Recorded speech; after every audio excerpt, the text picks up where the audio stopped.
as plumes of smoke rose over Iran's now very second-hand nuclear facilities, the Ayatollah wept.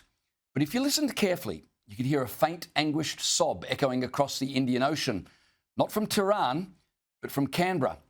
The American Air Force yesterday gave Iran's nuclear ambitions a one-way ticket to paradise, and the only people more devastated than Iran's supreme leader seem to be members of the Albanese government. Albanese, whose strategic brilliance is normally reserved for regulating vape flavours and announcing energy price hikes, was sulking, or at least that's how it seemed. While world leaders issued statements about Trump's historic attack on Iran's nuclear installations, the Australian Prime Minister, well, he fell silent. Apparently he doesn't work on Sundays.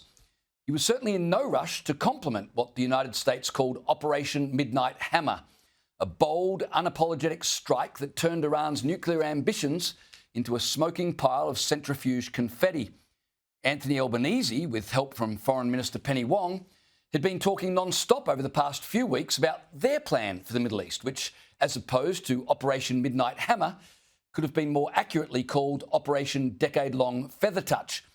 The federal Labor government had hoped to tickle the Ayatollah into submission over the course of, 10 to 15 respectful diplomatic summits. There's an opportunity over the next 2 weeks for de-escalation, dialogue and diplomacy. That is what we want to see, and that is what the world wants to see. There is a real risk of escalation here, which is why we have used our voice to urge a de-escalation. We want to see peace and security in the region, and we want to see a de-escalation. But now all of that lay in smoking ruins. The Americans had sent stealth bombers before Penny Wong had been even able to finish a sternly worded press release. Trump's Operation Midnight Hammer was a muscular affair. Airstrikes, bunker-busting bombs, explosions, the kind of things serious countries do. And nothing is more confronting to this progressive Albanese government than watching bold, unapologetic leadership succeed without a single mention of climate justice, pronouns or working with the global community. Today, 24 hours after one of the most historic events in the Middle East, the Prime Minister finally came out of hiding. Albanese was asked why it had taken him so long to address the nation.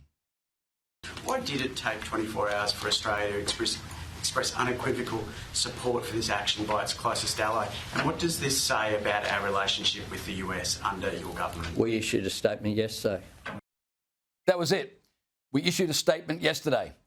When that is what passes for leadership in the strange world of Anthony Albanese, you know why this country has so many problems. Yesterday's statement was a vague, banal, unattributed press release that didn't actually express support for our closest ally. It simply called for peace. Well, a beauty queen can do that. When pressed again today as to why he'd been less visible than an Australian flag at a Greens press conference, Albanese offered this excuse. We aren't a central player in this conflict, that's just a fact. And what we do is we run an orderly, stable government. But I made comments about this in 3 countries over recent days, and my comments today are perfectly consistent with that. Well, the PM is right when he says that Australia is not a central player in this. His government's antipathy towards Israel and downright disdain for the United States under Donald Trump has pretty much guaranteed we're not a central player in anything these days. And nothing illustrates better that you've achieved peak not a central player status than having your defence minister calling for dialogue and diplomacy at the very moment US stealth bombers are in the air en route to Iran, which is exactly the embarrassing position Richard Marles was caught in on Sunday. It's almost impossible to overstate the significance of what Trump did yesterday. He removed the most dangerous weapons in the world from the most dangerous regime in the world. And yet this is as close as our Prime Minister could bring himself to congratulating our closest ally on that remarkable feat. The world has long agreed that Iran cannot be allowed to get a nuclear weapon. And we support action to prevent that, and that is what this is. Honestly, I've seen Anthony Albanese more enthusiastic about Chinese pandas. The Prime Minister was at pains to emphasise over and over again, as if it were a boast, that Australia had absolutely nothing to do with ensuring the Islamic Republic of Iran could not get its hands on nuclear weapons. But we confirm, of course, that this was a unilateral action by the United States. We've made very clear this was unilateral action taken by the United States. Well, the US has made clear this was unilateral action taken by the United States. Was your government briefed prior to the attack? This was unilateral action taken by the United States. Prime Minister. PM, you weren't briefed. Is that the?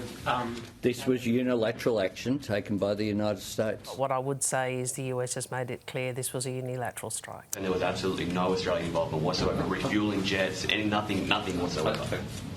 Well, I can't be clearer than this was unilateral action taken by the United States. The events of yesterday were a massive win for Western democracies. Trump demonstrated that rogue states threatening to use nuclear weapons will not be tolerated. Trump also ensured that the only democracy in the Middle East, Israel, was free of the existential threat they were facing. And all our Prime Minister could say today was, please be absolutely sure this has nothing to do with me. Not a single word of thanks to our major ally for doing the world's dirty work. Not a single word of congratulations on a remarkable military operation that removed Iran's nuclear threat without loss of American assets or Iranian lives. Just a stroppy press conference from a petulant PM eager to emphasise his own irrelevance in what I assume is a desperate bid to be all things to all people and thus rendering himself of no importance to anyone. Operation Midnight Hammer was Albanese's worst nightmare. It proved that peace doesn't always come from listening circles and nicely worded UN resolutions. Sometimes peace is achieved by sending bunker-busting bombs through a hardened target metres underground. The Australian government's preferred Operation Decade-Long Feather Touch was a doctrine of moral superiority wrapped in cowardice.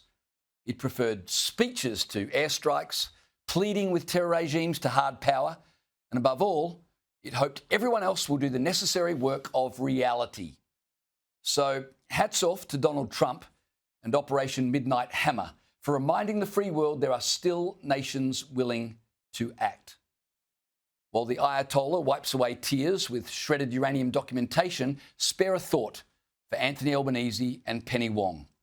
Their dreams of being admired onto the international stage through inoffensive ambiguity were reduced to rubble yesterday, right alongside Iran's nuclear hopes.